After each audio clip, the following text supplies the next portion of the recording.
Bom, bem-vindos mais uma vez a essa reunião dessa semana e o tema de hoje é que modelo devemos seguir, né? E ela é baseada na palavra do Senhor, está em 1 Tessalonicenses capítulo 1, dos versos 1 a 10, tá? Esse tema, né, basicamente somos modelo espiritual, é uma pergunta, né? Nós somos um modelo espiritual ou estamos apenas ocupando espaço? E aí, essa carta, né, é uma carta de Paulo, né, para uma igreja recém-fundada por ele mesmo. Paulo vai escrever essa carta junto com Silas e Timóteo, né, após fundar essa igreja em Tessalônica. Tessalônica era uma cidade na Grécia, né, e Paulo, durante essa segunda viagem missionária dele, ele vai fundar essa igreja. E por que Tessalônica? Tessalônica era uma grande, como eu falei, era uma grande cidade, é como se fosse a grande capital da época, né? Era uma cidade importante, era uma cidade bastante comercial, né? Tinha uma forte influência do Império Romano, né? Era uma cidade marcada, né, por idolatria, né? E adoração de outros ídolos, né, de outros deuses.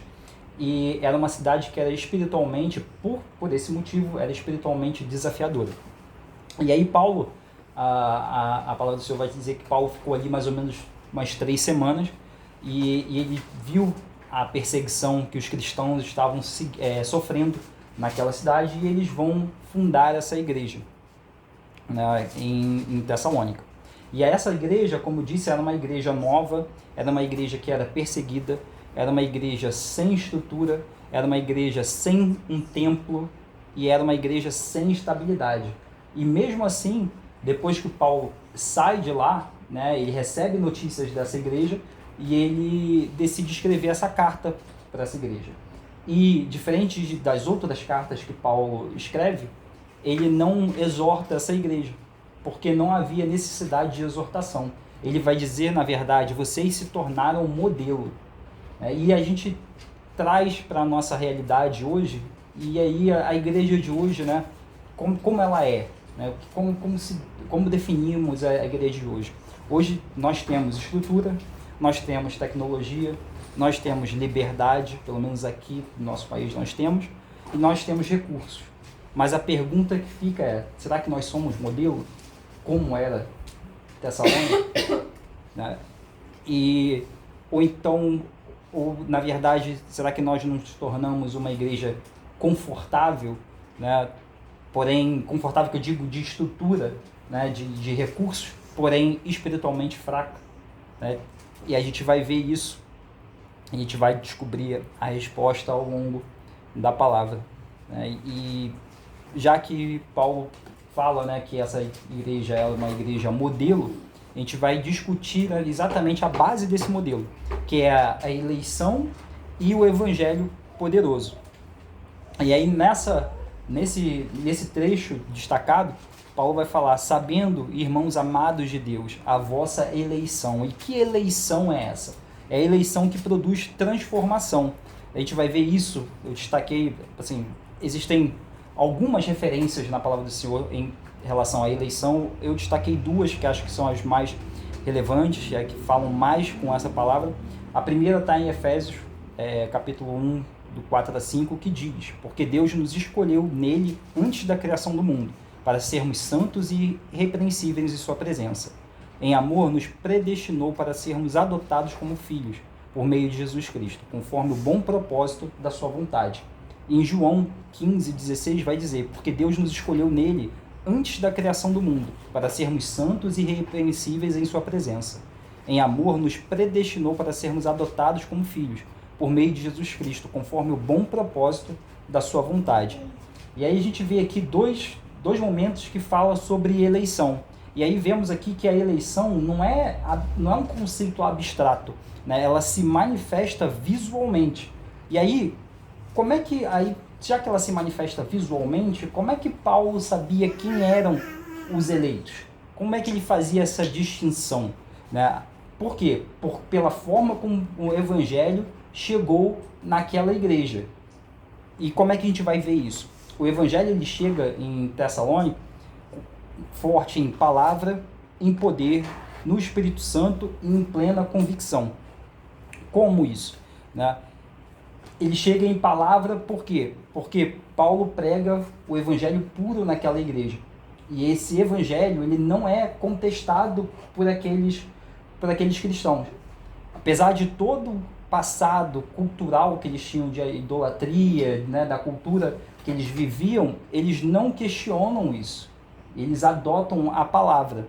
Em poder, por quê? Porque a gente vê a transformação nesses cristãos através dessa mudança, né, de adoração dos antigos deuses, né, de outros ídolos que eles tinham, para adorar a Deus. No Espírito Santo, porque esse convencimento ele só é possível através da ação do Espírito Santo. E a gente vê a ação do Espírito Santo nessa igreja, né, na conversão, né, na forma com que ela cresce. Você vê que Paulo ele cria a igreja em 3 semanas e ela cresce de uma forma muito rápida, mesmo através de toda a perseguição que eles passavam, né?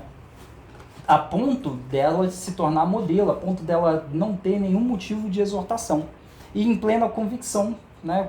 Como eu falei, eles, a partir do momento que eles recebem a palavra, eles são transformados e eles deixam para trás todo aquele modo de vida para viver um novo. Então, a gente vê que aonde o evangelho chega, né, como apenas uma informação, apenas como uma forma de convencimento, não há transformação. Né? Eu posso muito bem convencer você de algo e aquilo não te mudar. Né? E aqui não. Aqui a gente vê o evangelho chegando com poder, onde uma mudança ela é visível, ela não é abstrata. E aí, Paulo ele vai falar nessa carta, né, nesse primeiro trecho da carta, ele vai falar de 3 coisas específicas que essa igreja ela tinha e que servem de modelo, né, servia naquela época de modelo para as outras igrejas e continua servindo de modelo até hoje para nós. Ele vai falar sobre a fé, ele vai falar sobre o amor e ele vai falar sobre a esperança. Mas aí a gente vai ver que esses 3 conceitos, né, são muito amplos. Né? O que é fé? Né? O que é amor? O que é esperança? Fica tudo muito aberto. Mas Paulo, ele toma cuidado nessa carta e nesse primeiro, né, essa primeira parte, nesse primeiro capítulo dessa carta, de ser bem específico em que tipo de fé que ele estava se referindo, qual é o amor que era o bom amor, né, o amor que era esperado daqueles cristãos, e que tipo de esperança eles deveriam ter, em que eles deveriam depositar a esperança deles. E aí a gente vai começar sobre a fé. Né? Essa fé, né, que Paulo se refere, é uma fé operosa ou uma fé decorativa? E a gente vai ver a diferença agora. Ele fala obra da fé, ou seja, a fé daqueles cristãos em Tessalônica, eles produziam uma ação. Né? E hoje em dia, quando a gente transporta isso para a nossa realidade, a gente vê muito a fé que é uma fé verbal.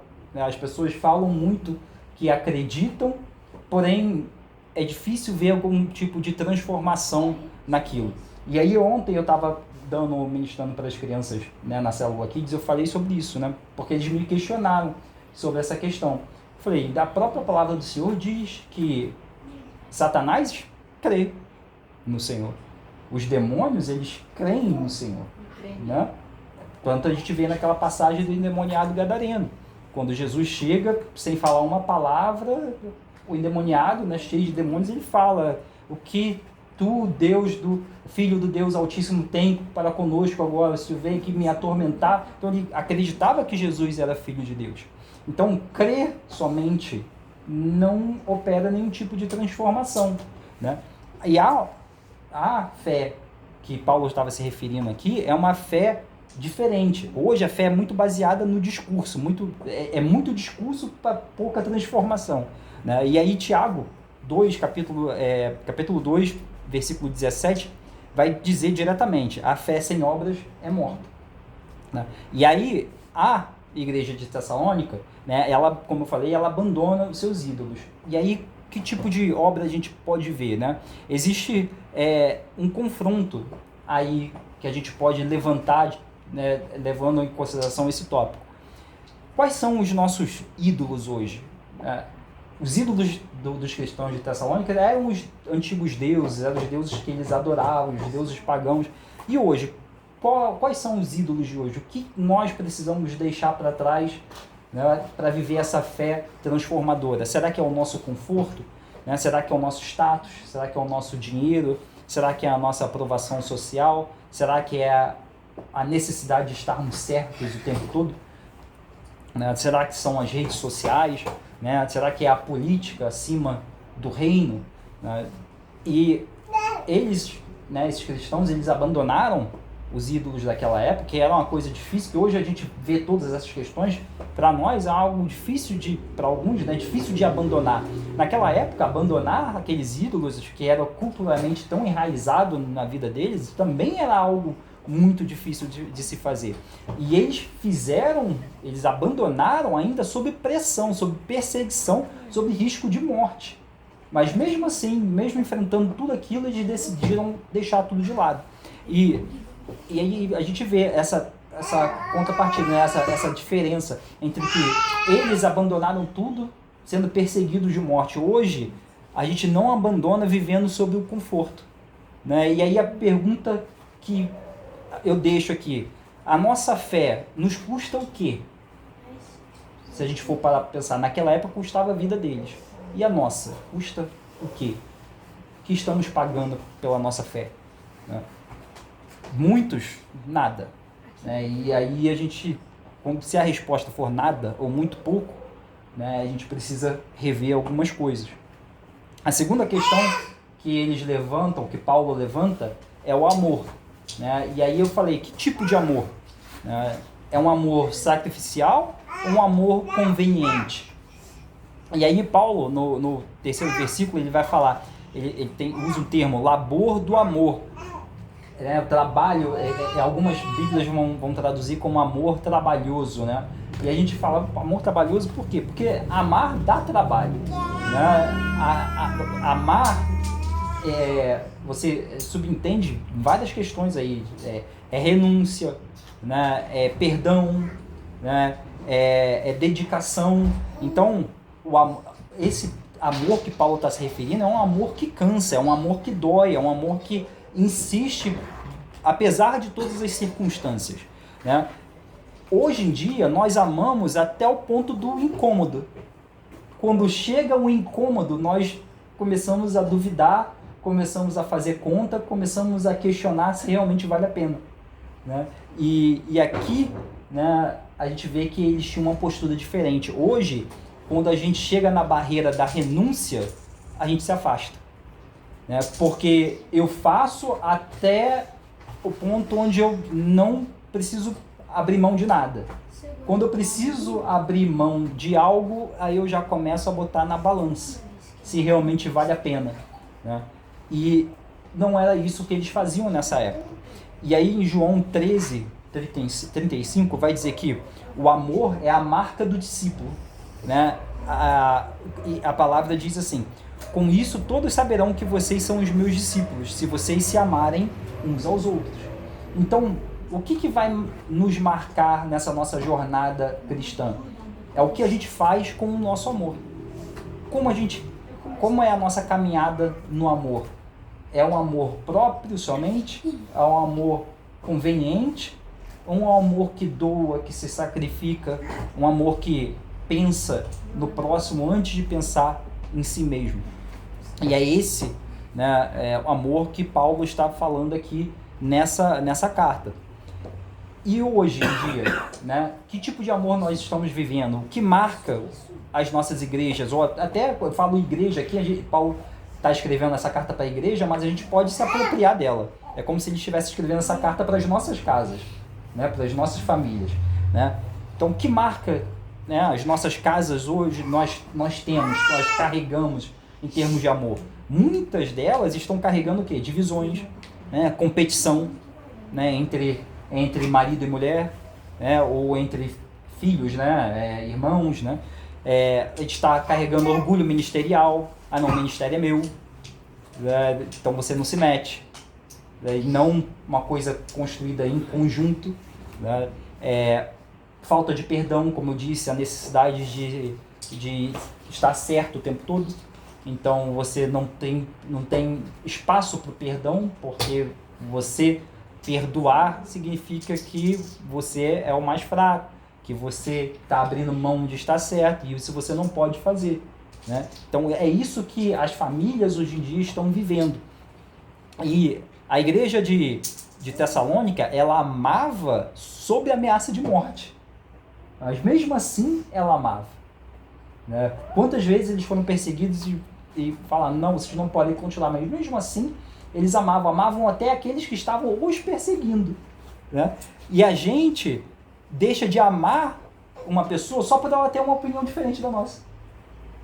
Aqui eles estão sendo caçados e eles estão amando aqueles que estão caçando eles. E hoje, porque nós temos opiniões diferentes, a gente vê isso no dia a dia o tempo todo. É uma opinião política diferente, então eu não falo com você, né? Se eu sou de direita, você é de esquerda, então a gente não conversa, ou vice-versa. Se eu torço para um time e você torce para o outro, a gente não conversa, não tem papo. Pelo contrário, tem morte, né? Então é isso que a gente está vivendo hoje em dia, e é muito sério, né? E o que a gente pode perguntar é, esse amor que a gente diz viver, é um amor bíblico ou um amor emocional? Né? Um amor que depende das emoções que eu estou sentindo naquele momento. Né? Porque o amor bíblico, ele é soberano. Independente das circunstâncias que eu estou vivendo, independente da situação que eu estou vivendo, independente de quem que eu estou lidando, o mandamento que o Senhor nos deixou é amar a Deus sobre todas as coisas e amar o próximo como a si mesmo. Isso é imutável. Isso não, nessa passagem, Jesus não delimita aqui nenhum tipo de circunstância. É isso nessa determinada situação. Não, é isso e ponto. Independente do que você está vivendo. Mas hoje nós colocamos um monte de outras coisas, fatores, para depender de se a gente vai ou não amar, né, se doar, né, a uma determinada pessoa. Então é esse modelo de amor que Paulo está elogiando aqui nessa igreja. E a terceira questão que Paulo fala é sobre o quê? A esperança, né? E aí é uma esperança perseverante ou uma esperança, né, de um evangelho que traz conforto, né? E aí a gente vai ver que nos versículos, no versículo 10, né, eles vão falar, Paulo vai dizer que eles viviam à espera da volta de Cristo. E isso todos nós aqui estamos vivendo também. Então a gente vê que isso não mudou. Então alguma outra coisa mudou. Porque Jesus ainda não voltou. Ele vai voltar. Só que a forma com que estamos usando a nossa esperança é completamente diferente, né? Então a esperança que eles viviam naquela época não estava no governo romano da época, né? Eles não estavam... A esperança deles não dependiam da estabilidade econômica deles, né? Se eles estavam bem financeiramente naquele mês ou não, né? A esperança deles não dependia nem da aprovação cultural, porque eles não tinham aprovação cultural naquela época, na verdade, né? A esperança deles estava onde? Em Cristo e somente em Cristo. E hoje a gente vê muitas pessoas abandonando a fé, né, quando a promessa não é imediata, né? Eu tenho uma promessa para minha vida, glória a Deus. Aí eu espero, não acontece. Aí eu espero, não acontece. Aí eu falo, então não era para ser. Quantas vezes a gente fala isso? Não era para ser. Não, esse Deus não, né, não serve para mim. É porque as pessoas, de forma geral, eles não sabem entender o tempo de Deus. Sim. Né? A gente quer e espera para hoje, para agora. E aí, às vezes, a pessoa, ela idealiza, ela coloca a fé dela naquilo, mas ela quer que o negócio já aconteça do jeito dela, e às vezes não é o jeito dela. Sim. E aqui é importante ver, porque assim, Paulo, quando ele funda essa igreja, ele prega, como eu falei, o evangelho puro e simples, e ele não engana essas pessoas, né? Ele diz que nessa vida todos nós passaremos por tribulações e aflições, né? E que o evangelho é uma chamada para a morte, é uma chamada para a renúncia. Então a gente vê que quando a tribulação chega para essa igreja, eles não se abalam, porque eles já sabiam que isso ia acontecer, né? Paulo não promete uma vida, né, nas nuvens, né, um voo de brigadeiro, depois que eles aceitassem a Cristo. E a gente vê muito isso hoje em dia, né? Até pastores, né, falsamente levando esse tipo de ideologia para novos convertidos, falando, se você renunciar a tudo e declarar o Senhor como seu único e suficiente Salvador, sua vida vai mudar, né? Você vai mudar, agora você vai ter portas abertas, vai ter isso, vai ter aquilo, né? E aí o que acontece quando a tempestade chega? A pessoa vai lembrar daquela promessa, mas aquela promessa não está sendo cumprida naquele momento. Então o que a pessoa vai falar? Eu fui enganado, né? E abandona a fé. Então a gente vê hoje muita gente abandonando a fé. Por quê? Porque a oração não é respondida, né? Porque a crise chega, né? E ela está achando que não vai ter crise nenhuma mais, né?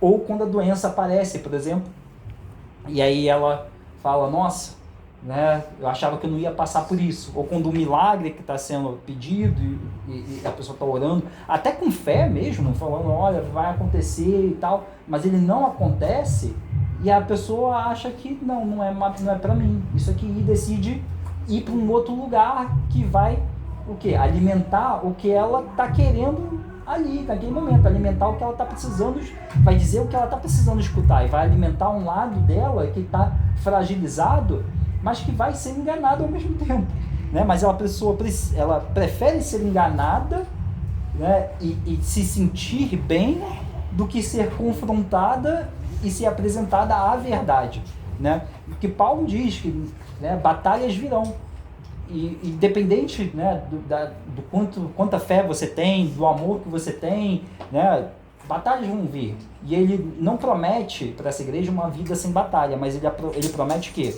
uma vitória se eles permanecerem em Cristo. E isso é fato, né? A palavra diz, nós somos mais do que vitoriosos em Cristo Jesus. Hebreus 10:36 vai dizer, vocês precisam perseverar, de modo que, quando tiverem feito a vontade de Deus, recebam o que ele prometeu, né? Então a igreja moderna, né, a igreja de hoje em dia, né, e mais uma vez, quando eu digo igreja aqui, né, a gente pode tomar o nosso lar como exemplo também, o lar de cada um de vocês, né? Então, hoje em dia, infelizmente, nós queremos as bênçãos sem a cruz, né? A gente quer a glória sem o sofrimento, né? A gente quer a promessa sem perseverança, né? E aqui, a igreja de Tessalônica, ela permaneceu firme, mesmo na tribulação, mesmo passando por tudo que eles estavam passando, eles permaneceram firmes, né? E eu nunca passei por uma situação como essa. Acredito que vocês também não. Então até é difícil a gente conjecturar aqui o que deve ser você permanecer firme em algo que você não vê visualmente, né? Eles acreditavam em Deus, mas eles não conseguiam ver Deus, tendo sua vida em risco, né? Mas glórias a Deus, né, que hoje a gente não passa por isso, mas quantos irmãos estão passando por isso, né? Quantos estão sendo assassinados na África, né, na Nigéria, por exemplo, porque estão professando a fé, né? A gente vê na China o cristianismo crescendo absurdamente na China, mas é um cristianismo subterrâneo. Eles estão fazendo, né, igrejas subterrâneas, porque eles não podem professar em público, sob pena de morte. Coreia do Norte, mesma coisa, em vários outros lugares, né? Eu estou pegando aqui os mais severos, mas a gente tem, aqui no Brasil mesmo, tem lugares que você vai professar a sua fé e você vai sofrer perseguição, né? Você vai falar que é cristão, que acredita em Deus, e você vai sofrer perseguição, né? E essa igreja, ela não desiste, ela mantém firme. Então, será que, a pergunta que eu faço será que a nossa fé, será que a nossa esperança, ela resiste à pressão? Que a de Tessalônica sobreviveu, né? Persistiu. E a fé, né, que a gente está vivendo, é uma fé que ela ecoa, é uma fé silenciada, né? No versículo 8, Paulo diz que a fé deles ressoou, né? E é até bonito isso, porque eles não precisavam, né, de uma estratégia de marketing. Hoje em dia a gente vê quantas igrejas aí com estratégia de marketing, com Instagram, com YouTube, com não sei o que, aí tem pipocaria, tem não sei o que, tem camisa, tem várias coisas, né? E eles, nessa época, eles não tinham nenhuma estratégia de marketing. Por quê? Porque a vida deles pregava, né? Eles eram um espelho. Então as pessoas olhavam para eles e viam uma pregação no estilo de vida deles. Em Mateus 5:16 vai dizer: assim brilha a luz de vocês diante dos homens, para que vejam as suas boas obras e glorifiquem ao Pai de vocês que está no céu. Né? Então a pergunta que fica é: a nossa fé ela é audível? Porque ela precisa ser audível. Né? As pessoas precisam olhar para nós, ver a nossa fé e falar: ele tem algo diferente, ele tem algo que eu posso procurar ter também. Ou ela está escondida, né? Essa fé está escondida para evitar a rejeição. Muitas vezes as pessoas não fazem isso aqui que a gente está fazendo por medo de rejeição. Ah, o que vão dizer? Ah, e se eu não for bom o bastante? Ah, mas eu não tenho muito conhecimento. Ah, mas a minha casa é muito pequena. Ah, mas é isso. Ah, mas é aquilo. Então elas têm um medo de rejeição muito grande.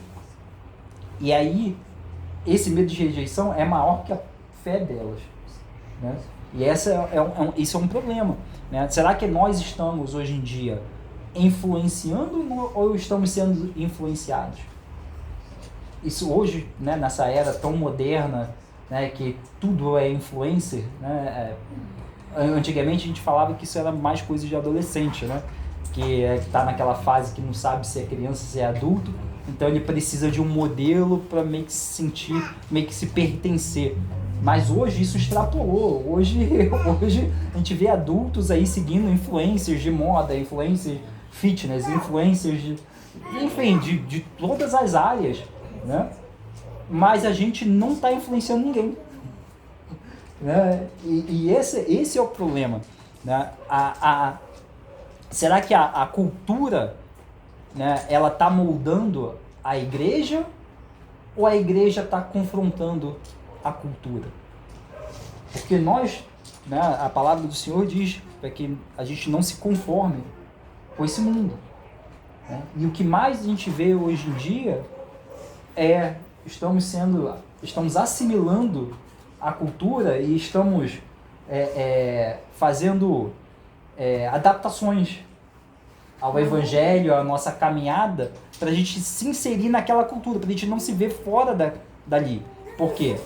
Mais uma vez, pelo medo de rejeição, né? A ponto de alguns questionarem, falando que a Bíblia é um livro muito antigo, e precisa de adaptação, e precisa de um update, achando que como se fosse um programa de computador, né? E não, naquela época era assim, hoje é diferente. Não, hoje não é diferente, né? Pecado é pecado, era pecado antes, era pecado hoje, né? A fé era fé antes, é fé hoje, isso não muda, né? Salvação era a salvação de antes, era a salvação de hoje, né? E de igual forma o inferno antes era uma coisa e hoje é a mesma coisa. E aí a gente vai falar agora sobre a conversão, né? A conversão que a gente vê hoje em dia é uma conversão verdadeira ou é só uma adesão religiosa? Né? É só mais um grupo que você quer fazer parte? Né? E no versículo 9, Paulo vai dizer: deixaste os ídolos para servir ao Deus vivo. Essa conversão, quando ela é verdadeira, ela provoca o quê? Uma ruptura. Né? Ela não provoca uma adesão, ela provoca o contrário, ela provoca uma ruptura.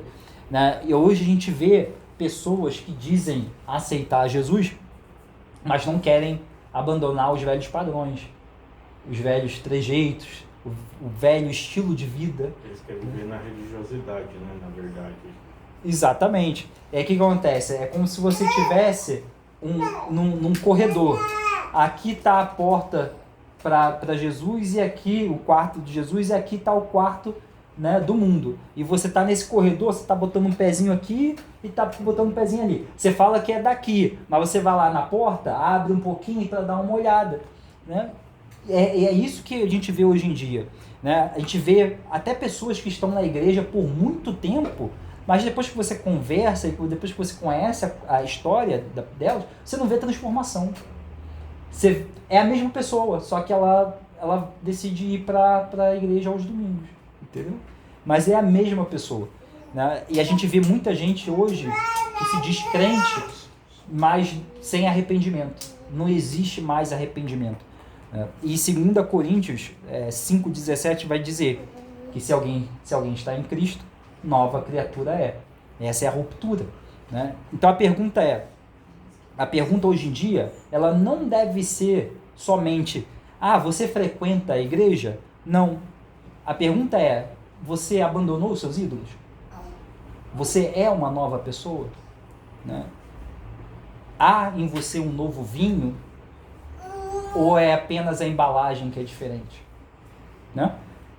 E aí, a pergunta final que fica, né? Esse aqui foi um exercício que eu fiz, pensando, né? Quando fui montar essa palavra, e isso ficou na minha cabeça, assim. Eu fico pensando assim, se Paulo estivesse aqui hoje, e ele estivesse escrevendo uma carta pra gente, né? Que eu falei que a igreja pode ser o nosso lar. Então, se ele estivesse olhando para o nosso lar, para o lar de cada um de nós, e estivesse escrevendo uma carta, assim como ele escreveu para Tessalônica, o que será que ele iria dizer? Vocês são modelo ou vocês precisam se arrepender? Vocês precisam de conversão? Né? Essa é a pergunta que fica. E a gente... eu fiquei com essa pergunta no meu coração por muito tempo, porque a gente quer falar, não, eu sou modelo. Lógico que sou modelo. Essa é uma reação normal, né? E aí eu cheguei a falar na minha mente, não, modelo. Aí depois eu fiquei pensando, parando para pensar, eu falei assim, rapaz, peraí. Aí você começa a pensar, você fala, não, isso aqui eu poderia estar fazendo melhor, isso aqui eu não estou fazendo exatamente como eles estavam fazendo. E aí você começa a ver que o seu termômetro vai caindo e você está muito mais perto de precisar se arrepender e precisar se converter do que realmente ser um modelo. E isso, assim, apesar de ser, para mim, algo triste, porque eu gostaria de estar num outro nível do que eu estou agora, né? Mas, ao mesmo tempo, ele é importante porque isso acende uma luzinha, né, na gente, e para a gente realmente raciocinar e buscar mudar, né? Então, essa igreja, né, de Tessalônica, para nós que somos crentes, é um terror, né? Porque essa igreja, ela confronta a gente, né? Porque eles tinham menos recursos, mas eles tinham mais fervor do que a gente, né? Eles tinham menos estrutura, mas eles tinham mais convicção, né? Eles tinham mais perseguição, mas ao mesmo tempo eles tinham mais perseverança. A gente não tem tanta perseguição assim, e a gente está desistindo, largando, né? Por qualquer coisa. Às vezes é um programa na televisão, é um futebol, você fala, não vou assistir porque não vou, né, na igreja e tal, por causa do futebol. Ou então, é uma série que eu quero assistir, né? Não vou ler a Bíblia porque eu tenho que maratonar essa série aqui. Então é isso que a gente está fazendo, né, hoje em dia. Então, assim, se a gente hoje tiver uma fé que nos custa algo, né? Se a gente tiver um amor que suporta a pressão, se a gente tiver uma esperança que a gente não negocia, aí sim a gente pode responder aquela pergunta, não, eu sou modelo, né? Mas se a gente viver uma fé que ela é uma fé superficial, se a gente viver um amor que ele é seletivo, eu gosto daquele que parece comigo, aquele que tem as mesmas opiniões que eu tenho, né? E se a gente tem uma esperança que é circunstancial, se as coisas estão bem, eu tenho esperança no Senhor. Mas se estão ruim, aí eu começo a duvidar. Se essa é a nossa resposta, se esse é o nosso cenário, então nós somos apenas uma igreja comum. E aí, olhando, né, voltando para o título que eu falei, né, no começo, nós somos um modelo espiritual ou estamos apenas ocupando espaço? Então, se essas três questões, se a fé é superficial, se o amor seletivo e se a esperança é circunstancial fazem parte da nossa resposta, então nós estamos ocupando só espaço. E isso é muito sério, né? E aí a última pergunta para a gente encerrar é, se o mundo olha para nós, né, quem que ele vê? E eu fiquei pensando sobre isso. Porque, assim, não é quem eu gostaria que eles vissem, é quem eles veem. E isso mexe muito comigo, assim, porque se as pessoas olham para mim hoje e falam que elas veem o Léo, isso é um sinal de alerta. Porque elas não deveriam ver o Léo. Eu deveria estar refletindo Jesus. Entende? Então, e assim é com todos vocês. Né? Então, a minha oração e o meu desejo é que possamos refletir Jesus e não aquele, né? Não nós, não nossa identidade, não aquela velha tradição, não os nossos ídolos, né? Não os nossos questionamentos, né? Mas que a gente possa estar refletindo Jesus. Amém? Amém. Amém.